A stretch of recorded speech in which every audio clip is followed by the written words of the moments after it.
श्रीमद् कुंज विहारिणे नमः। श्री स्वामी हरिदासो विजयतीर्थराम।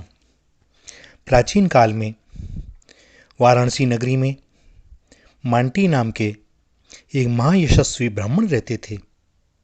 शिव जी के बड़े भक्त थे और सदा शिव मंत्र का जाप किया करते। प्रारब्धवश उनके कोई संतान नहीं थी, इसलिए उन्होंने पुत्र की कामना से दीर्घकाल तक शिव मंत्र जप का अनुष्ठान किया। एक दिन भगवान शंकर उनकी तपश्चर्या से प्रसन्न हो उनके सामने प्रकट हुए और बोले, वत्स मांटी, मैं तुम्हारी आराधना से प्रसन्न हूं। तुम्हारा मनोरथ शीघ्र ही पूर्ण होगा और तुम्हें मेरे ही समान प्रभावशाली, शक्ति संपन्न, मेधावी पुत्र रत्न प्राप्त होगा जो तुम्हारे समग्र वंश का उद्धार करेगा। ऐसा कहकर भगवान शिव अंतर्ध्यान हो गए और मांटी भगवान शंकर की योगी दुर्लभ नयनाभिराम रूप का दर्शन करके और उनसे मनचाहा वरदान पाकर बड़े हर्षित हुए। मांटी की पत्नी का नाम चटका था। वह महान पतिव्रता एवं तपस्या की मानो मूर्ति ही थी। समय पाकर तपोमूर्ति ब्राह्मण पत्नी गर्भवती हुई। क्रमशः गर्भ बढ़ने लगा और उसके साथ साथ उस सती का तेज और भी विकसित हो उठा। किंतु पूरे 4 वर्ष व्यतीत हो गए, संतान गर्भ से बाहर नहीं आई। इस घटना को देखकर सभी आश्चर्यचकित हो गए। मांटी ने विचार किया कि अवश्य ही यह कोई अलौकिक बालक है जो गर्भ से बाहर ही नहीं आना चाहता। अतः वे अपनी पत्नी के पास जाकर गर्भस्थ शिशु को संबोधित करके बोले, वत्स, सामान्य पुत्र भी अपने माता पिता के आनंद को बढ़ाने वाले होते हैं। फिर तुम तो अत्यंत पवित्र चरित्र वाली माता के उदर में आए हो और भगवान शंकर के अनुग्रह से हमारी दीर्घकाल की तपस्या के फलस्वरूप प्राप्त हुए हो। ऐसी दशा में क्या तुम्हारे लिए उचित है कि तुम माता को इस प्रकार कष्ट दे रहे हो और हमारी भी चिंता का कारण बन रहे हो? हे पुत्र, यह मनुष्य जन्म ही धर्म, अर्थ, काम और मोक्ष का साधक है। शास्त्रों में से देवताओं के लिए भी दुर्लभ बताया गया है। फिर क्यों नहीं तुम शीघ्र ही बाहर आकर हम सब लोगों को आनंदित करते। और गर्भ से आवाज आई, हे तात, जो कुछ आपने कहा वह सब मुझे ज्ञात है। मैं यह भी जानता हूं कि इस भूमंडल में मनुष्य जन्म अत्यंत दुर्लभ है, परंतु मैं काल मार्ग से अत्यंत भयभीत हूं। वेदों में काल और अर्ची नाम के 2 मार्गों का वर्णन आता है। काल मार्ग से जीव कर्मों के चक्कर में पड़ जाता है और अर्ची मार्ग से मोक्ष की प्राप्ति होती है। काल मार्ग से चलने वाले जीव चाहे पुण्य के प्रभाव से स्वर्ग में ही क्यों न चले जाएं, वहां भी उन्हें सुख की प्राप्ति नहीं होती। इसलिए बुद्धिमान पुरुष निरंतर इस चेष्टा में लगे रहते हैं कि जिससे उन्हें इस घोर रूप गंभीर काल मार्ग में न भटकना पड़े। अतः यदि आप कोई ऐसा उपाय कर सकें जिससे मेरा मन नाना प्रकार के सांसारिक दोषों में लिप्त ना हो, तो मैं इस मनुष्य लोक में जन्म ले सकता हूं। गर्भस्थ शिशु की इस शर्त को सुनकर मांटी और भयभीत हो गए। उन्होंने सोचा कि भगवान शंकर को छोड़कर कौन इस शर्त को पूरा कर सकता है। जिन्होंने कृपा करके मेरे मनोरथ को पूर्ण किया है, वे ही इसके संकल्प को भी पूरा करेंगे। यूं सोचकर वे मन ही मन भगवान शंकर की शरण में गए और उनसे प्रार्थना की। मांटी की प्रार्थना भगवान चंद्रशेखर ने सुन ली। उन्होंने अपने धर्म, ज्ञान, वैराग्य, ऐश्वर्य आदि को मूर्त रूप में बुलाकर कहा कि देखा, मांटी पुत्र को विपरीत ज्ञान हो गया है, अतः तुम लोग जाकर उसे समझाओ और ठीक रास्ते पर लाओ। भगवान चंद्रमौलीश्वर की आज्ञा पाकर वे विभूतियां साकार विग्रह धारण कर गर्भस्थ शिशु के निकट गईं और उसे संबोधित कर बोली, महामती मांटी पुत्र, तुम किसी प्रकार का भय न करो। भगवान शंकर की कृपा से हम धर्म, ज्ञान, वैराग्य और ऐश्वर्य कभी तुम्हारे मन का परित्याग नहीं करेंगे। अतः तुम निर्भय होकर गर्भ से बाहर आ जाओ। ऐसा कहकर विचार दिव्य मूर्तियां मौन हो गईं। उनके मौन हो जाने पर अधर्म, अज्ञान, अवैराग्य और अनैश्वर्य भी विकराल मूर्तियां धारण कर भगवान शंकर की आज्ञा से वहां उपस्थित हुए और मांटी पुत्र से कहने लगे, तुम यदि हमारे भय से बाहर नहीं आते हो तो इस भय का त्याग कर दो। भगवान शंकर की आज्ञा से हम तुम्हारे भीतर कदापि प्रवेश नहीं कर सकेंगे। इस प्रकार धर्म, ज्ञान, वैराग्य और ऐश्वर्य तथा उनके विरोधी अधर्म, अज्ञान, अवैराग्य और अनैश्वर्य की आश्वासन को सुनते ही बालक मांटी पुत्र अविलंब गर्भ से बाहर निकल आया और कांपते कांपते रुदन करने लगा। उस समय भगवान शंकर की विभूतियों ने मांटी से कहा, देखो मांटी, तुम्हारा पुत्र अब भी कालमार के भय से कांप और रो रहा है, अतः तुम्हारा यह पुत्र कालभीति नाम से विख्यात होगा। ऐसा कहकर ये विभूतिगण अपने स्वामी शंकर के पास चले गए। बालक कालभीति शुक्ल पक्ष के चंद्रमा की भांति क्रमशः बढ़ने लगा। पिता ने क्रमशः उसके उपनयन आदि संस्कार किए और उसे पाशुव्रत में रखकर शिव पंचाक्षर मंत्र नमः शिवाय की दीक्षा दी। कालभीति अपने पिता के समान ही पंचाक्षर मंत्र के पारायण हो गए। उन्होंने तीर्थ यात्रा के प्रसंग से विविध रुद्र क्षेत्रों में भ्रमण किया और घूमते घूमते स्तंभ तीर्थ नामक क्षेत्र में पहुंचे, जहां का प्रभाव उन्होंने लोगों से पूर्व में ही सुन रखा था। वहां वे घोर तपस्या करते हुए एकाग्र मन से रुद्र मंत्र का जप करने लगे। उन्होंने यह नियम लिया कि 100 वर्ष तक भोजन की तो कौन कहे, जल की एक बूंद भी ग्रहण नहीं करूंगा। और जैसे ही 100 वर्ष समाप्त होने को आए कि एक अज्ञात पुरुष जल से भरा हुआ एक घड़ा लेकर कालभीति के पास आया और प्रणाम करके उस तपस्वी ब्राह्मण से कहने लगा, हे महामती कालभीति, आज तुम्हारा अनुष्ठान भगवान शंकर की कृपा से पूर्ण हो गया है। तुम्हें भूख प्यास सहते हुए पूरे 100 वर्ष हो गए। मैं बड़े प्रेम से अत्यंत पवित्र होकर यह जल तुम्हारे लिए लाया हूं। तुम कृपा करके इसे स्वीकार करो और मेरे श्रम को सफल करो। कालभीति को वास्तव में प्यास सता रही थी। अंजुलि भर पानी के लिए भी उसके प्राण छटपटा रहे थे, परंतु सहसा एक अपरिचित व्यक्ति के द्वारा लाया हुआ जल ग्रहण करना उन्होंने उचित नहीं समझा। वे शंकापूर्ण नेत्रों से उस आगंतुक पुरुष की ओर देखते हुए बोले, आप कौन हैं? आपकी जाति क्या है और आपका आचार कैसा है? कृपा कर बताइए। आपकी जाति और आचार को जान लेने के बाद ही मैं आपके लाए हुए इस जल को ग्रहण कर सकता हूं। इस पर वह परिचित व्यक्ति बोला, तपोधन, मेरे माता पिता इस लोक में हैं या नहीं मुझे नहीं पता। उनके विषय में मैं कुछ भी नहीं जानता। मैं सदा इसी ढंग से रहता हूं। आचार अथवा धर्म से मेरा कोई प्रयोजन नहीं है, अतः आचार की बात मैं क्या कह सकता हूं। सत्य कहूं तो मैं किसी आचार विचार का पालन भी नहीं करता। कालभीति बोले, यदि ऐसी बात है तब तो मैं आपसे क्षमा चाहता हूं। मैं आपके दिए हुए जल को ग्रहण नहीं कर सकता। इस संबंध में मेरे गुरुदेव ने जो श्रुति सम्मत उपदेश मुझे दिया है उसे मैं आपको सुनाता हूं।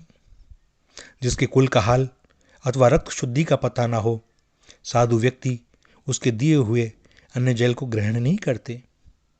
इसी प्रकार जो व्यक्ति भगवान के संबंध में कुछ भी ज्ञान नहीं रखता और उनकी भक्ति नहीं करता, उसके हाथ का अन्न जल भी ग्रहण करने योग्य नहीं होता।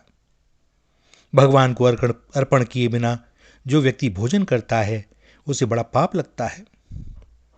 गंगा जल से भरे हुए घड़े में एक बूंद मदिरा के मिल जाने से जैसे वह अपवित्र हो जाता है, उसी प्रकार भगवान की भक्ति न करने वाले का अन्न चाहे कितनी ही पवित्रता से बनाया गया हो, अपवित्र ही होता है।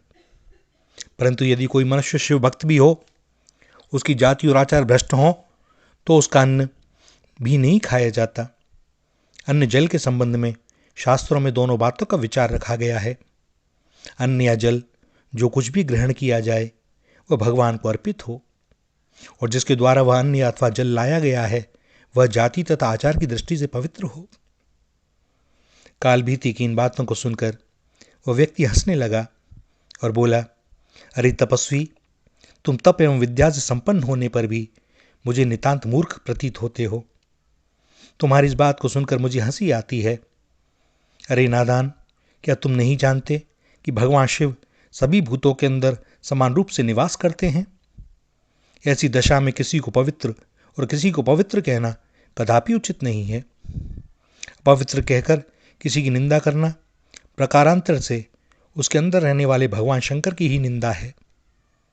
जो मनुष्य अपने अथवा दूसरे के अंदर भगवान की सत्ता के संबंध में कोई शंका करता है, संदेह करता है, मृत्यु उस भेदज्ञानी मनुष्य के लिए विशेष रूप से भयदायक होती है। जरा विचार तो करो कि जल में अपवित्रता आ ही कैसे सकती है। जिस पात्र में मैं इसे लाया हूं वह मिट्टी का बना हुआ है। मिट्टी भी ऐसी वैसी नहीं, किंतु आवे की आग में भली प्रकार तपी हुई, और फिर वह जल के द्वारा शुद्ध हो चुकी है। मृतिका, जल और अग्नि, इनमें से कौन सी वस्तु पवित्र है? यदि कहो कि मेरे संसर्ग से यह जल पवित्र हो गया है, तो यह कहना भी ठीक नहीं, क्योंकि तुम और मैं दोनों ही इस मिट्टी से बने हैं, मिट्टी पर ही सदा रहते हैं। मेरे संसर्ग से यदि यह जल पवित्र हो सकता है, तो जिस जमीन पर मैं खड़ा हूं वह जमीन भी मेरे संसर्ग से अपवित्र हो जानी चाहिए, और तब तुम्हें भूमि को छोड़कर आकाश में विचरण करना होगा। इन सब बातों पर विचार करने से तुम्हारी युक्ति मुझे नितांत मूर्खतापूर्ण प्रतीत होती है।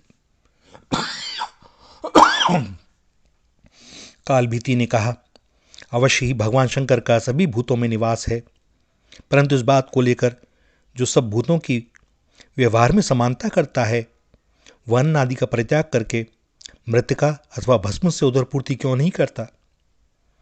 क्योंकि उसके मतानुसार अन्न में जो भगवान हैं वे ही तो मृतिका और भस्म में भी हैं, किंतु उसकी यह मान्यता ठीक नहीं।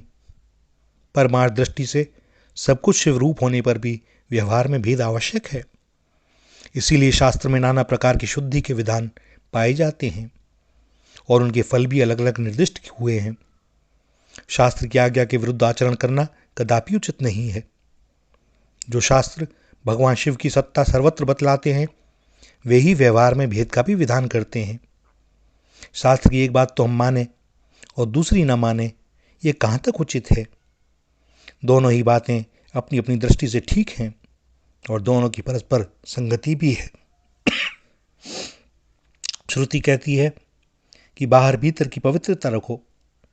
इसी बात को इतिहास पुराने शब्दों में कहते हैं कि यदि परलोक में सुखी रहना चाहते हो, कष्टों से बचना चाहते हो, तो शौचाचार का पालन करो।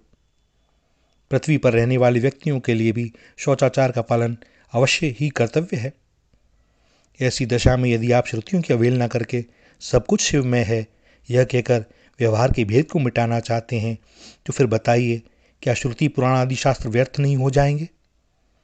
आप जो यह कहते हो कि भगवान शिव सब भूतों में स्थित हैं, यह ठीक है, भगवान शिव सर्वत्र हैं, यह अक्षरशः सत्य है। फिर भी व्यक्ति भेद से उनकी सत्ता में भी भेद कहा जा सकता है, और इसके लिए मैं आपको एक दृष्टांत देता हूँ।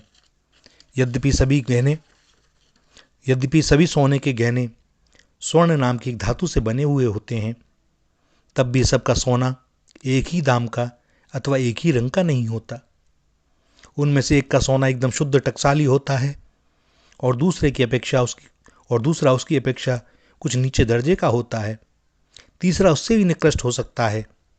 परंतु यह तो मानना ही पड़ेगा कि सभी सोने के गहनों में सोना उपस्थित है। साथ ही यह भी स्वीकार करना होगा कि सभी गहनों का सोना एक जैसा नहीं है।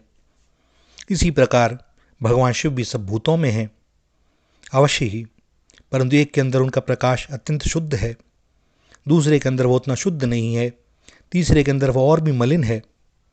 इस प्रकार समस्त पदार्थों में व्यवहार की दृष्टि से समता नहीं की जा सकती। जिस प्रकार निकृष्ट श्रेणी का सोना अग्नि के द्वारा शोधित होकर क्रमशः उत्कर्ष को प्राप्त होता है, उसी प्रकार मलिन अंतकरण तथा मलिन देह वाले जीव शौचादि के द्वारा शुद्ध होकर ही शुद्ध शिव तत्व के अधिकारी होते हैं। सामान्य शौचादि के द्वारा सहसा शुद्ध शिव तत्व का लाभ मिलना संभव नहीं। इसलिए शास्त्रों में देह शोधन की आवश्यकता बतलाई गई है। देह शोधित होने पर ही देही स्वर्ग आदि उच्च लोकों को प्राप्त कर सकता है। इस प्रकार जो बुद्धिमान पुरुष देह शोधन की इच्छा रखते हैं वे हर व्यक्ति से अन्न जल नहीं ग्रहण करते। इसके विपरीत जो लोग शौचाचार का विचार न करके चाहे जिसका जैसा भी अन्न जल ग्रहण कर लेते हैं, वे पवित्र आचरण वाले होने पर भी कुछ ही समय में तमोगुण से आच्छन्न होकर जड़ीभूत हो जाते हैं। इसलिए मैं आपका यह जल ग्रहण नहीं कर सकता, कृपया आप मुझे क्षमा करें। तपस्वी के इस शास्त्र अनुमोदित एवं युक्त भाषण को सुनकर वह व्यक्ति मौन हो गया।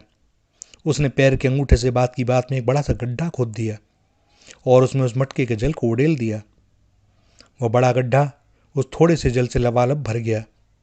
फिर भी थोड़ा जल उस मटके में बचा रहा। उस बचे हुए जल से उसने निकटवर्ती एक सरोवर को भर दिया। इस अद्भुत बात को देखकर कालभीति तनिक भी विस्मित नहीं हुए।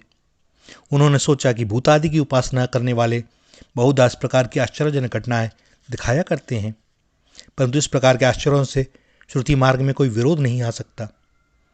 भक्त कालभीति के दृढ़ निश्चय को देखकर वह परिचित व्यक्ति सहसा जोर से हंसता हुआ अंतर्ध्यान हो गया। कालभीति भी यह देखकर आश्चर्य में डूब गए और उस व्यक्ति के संबंध में नाना प्रकार के उहापोह करने लगे। इसी प्रकार जब वे विचार में डूबे हुए थे, उनकी दृष्टि सहसा उस बिल्व वृक्ष के मूल की ओर गई। वहां उन्होंने देखा कि एक विशाल शिवलिंग अकस्मात प्रादुर्भूत हो गया है, जिसके तेज से 10 दिशाएं उद्भासित हो उठी हैं। आकाश में गंधर्वगण सुमधुरगान कर रहे हैं, अप्सराएं नृत्य कर रही हैं, देवराज इंद्र उसके ऊपर पारिजात के पुष्पों की वर्षा कर रहे हैं तथा अन्य देवता मुनिगण भी जय जयकार करते हुए नाना प्रकार से भगवान शंकर की स्तुति कर रहे हैं। इस प्रकार वहाँ बड़ा भारी उत्सव होने लगा। कालभीति ने भी अत्यंत आनंदित होकर उस स्वयंभू लिंग को प्रणाम किया और स्तुति करते हुए कहा, जो पाप राशि के काल हैं, संसार रूपी कर्दम के काल हैं, काल के भी काल हैं, उन कलाधर कालकंठ महाकाल की मैं शरण में आया हूँ। मैं आपको बार बार नमस्कार करता हूँ। हे शिव, आपसे ही यह संसार उत्पन्न हुआ है और आप स्वयं अनादि हैं। जहाँ जहाँ जिस जिस योनि में मैं जन्म लेता हूँ, वहाँ वहाँ आप मेरे ऊपर करुणा की निरंतर वर्षा करते हैं। हे प्रभु, जो संसार से विरक्त होकर आपके षडाक्षर मंत्र का जाप करते हैं, आप उन समस्त मुनिगणों पर बड़ी जल्दी प्रसन्न हो जाते हैं। हे प्रभु, मैं उसी ओम नमः शिवाय इस षडाक्षर मंत्र का निरंतर जप करता हूँ। भक्त श्रेष्ठ कालभीति की स्तुति को सुनकर भगवान शंकर अत्यंत प्रसन्न हुए। वे उसी लिंग में से अपने स्वरूप में प्रकट हो गए और दिव्य प्रकाश से त्रैलोक्य को प्रकाशित करते हुए उस ब्राह्मण से बोले, दुष्यश्रेष्ठ, तुमने इस महातीर्थ में कठोर तपस्या के द्वारा जो मेरी आराधना की है, मैं इससे बहुत प्रसन्न हूँ। मेरी कृपा से काल भी तुम्हारे ऊपर कोई प्रभाव नहीं डाल सकता। मैंने ही मनुष्य शरीर धारण करके तुम्हारे विश्वास की परीक्षा ली थी और मुझे प्रसन्नता है कि उस परीक्षा में तुम पूर्णतः सफल हुए। तुम्हारे जैसे दृढ़ विश्वासी व्यक्ति जिस धर्म का आचरण करते हैं, वही धर्म वास्तव में श्रेष्ठ है। मैं तुम्हारे लिए जो जल ले आया था, वह समस्त तीर्थों का जल है और अत्यंत पवित्र है। मैंने इसके द्वारा ही उस गड्ढे एवं सरोवर को भरा है। अब तुम मुझसे अपना अभिलिषित वर मांगो। तुम्हारी आराधना से मैं इतना अधिक प्रसन्न हूँ कि तुम्हारे लिए मुझे कुछ भी अदेय नहीं है। कालभीति ने कहा, प्रभो, आपने मेरे प्रति जो प्रसन्नता प्रकट की है, उससे मैं वास्तव में धन्य हो गया। वास्तव में धर्म वही है जिससे भगवान की प्रसन्नता संपादित होती हो। जिस धर्म से भगवान की संतुष्टि नहीं होती, वह धर्म धर्म ही नहीं है। अब आप यदि मुझ पर प्रसन्न हैं, तो मेरी आपके श्री चरणों में यही प्रार्थना है कि आप अब से सदा इस लिंग में विराजमान रहें, जिससे कि इस लिंग के प्रति जो कुछ भी पूजा अर्चा की जाए, वह अक्षय फल देने वाली हो जाए। भगवान शंकर ने कालभीति की इस निष्काम प्रार्थना को स्वीकार करते हुए कहा, वस, तुमने मेरी आराधना के द्वारा काल मार्ग पर विजय प्राप्त की है, इसलिए तुम भी महाकाल के नाम से विख्यात होकर नंदी की भांति मेरे अनुचर रूप में चिरकाल तक मेरे लोक में सुखपूर्वक निवास करोगे। कुछ ही दिनों बाद इस स्थान पर करंदम नाम के एक राजर्षि तुमसे मिलने आएंगे। उन्हें धर्म का उपदेश देकर तुम मेरे लोक में चले आना। भगवान शंकर इतना कहकर उस लिंग के अंदर ही लीन हो गए। इसके बाद महाकाल भी आनंदपूर्वक उस स्थान पर रहकर तपस्या करने लगे। कुछ दिनों के बाद राजा करंदम महाकाल तीर्थ का महात्म्य और महाकाल के चरित्र की कथा सुनकर धर्म के संबंध में विशेष तत्व को जानने की इच्छा से उनके पास आए। महाकाल लिंग का दर्शन करके करंदम राजा के आनंद की सीमा न रही। उन्होंने अपने जीवन को सफल माना। इसके बाद महामहोपचार से उन्होंने महाकाल लिंग की पूजा की और फिर भक्तवर महाकाल के पास पहुंचकर प्रणाम किया। राजा को आते देखकर महाकाल को भगवान शंकर का वचन स्मरण हुआ आया और उन्होंने राजा के पास आकर उनका स्वागत किया। राजा करंदम ने शांतमूर्ति भक्तवर महाकाल से कुशल प्रश्न के अनंतर अनेकों धर्म विषयक प्रश्न किए और महाकाल ने उन सब का शास्त्रों अनुमोदित उत्तर देकर राजा का समाधान किया। उनके उपदेश का सार यही था कि घर में ही रहकर इस लोक में धर्म, अर्थ, काम तथा मृत्यु के बाद मोक्ष प्राप्त करने का एकमात्र उपाय भगवान माहेश्वर की उपासना, धर्म का पालन और सब प्रकार से भगवान शंकर के शरण होकर उनकी भक्ति करते हुए उन्हीं की प्रीति के लिए वर्णाश्रमोचित कर्तव्य का पालन करना है। इस प्रकार महाकाल विविध धर्मों का उपदेश कर ही रहे थे कि सहसा आकाश में बड़ा भारी शब्द हुआ।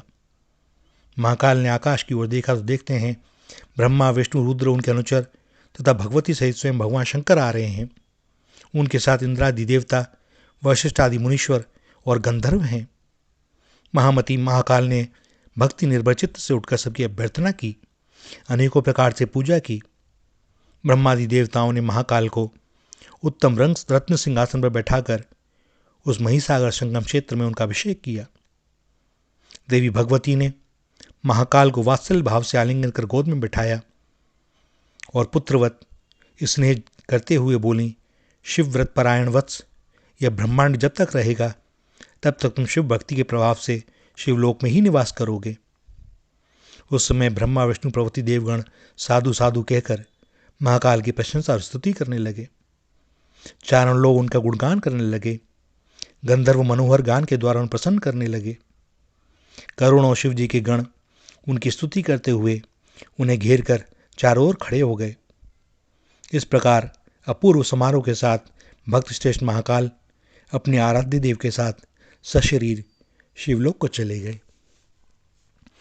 भैया, भगवान शंकर और उनके भक्त बड़ी महिमा है। भगवान शंकर के लिए कुछ भी अधेय नहीं और वे अपने भक्त का कल्याण ही करते हैं। श्री राधा, श्री राधा, श्री राधा।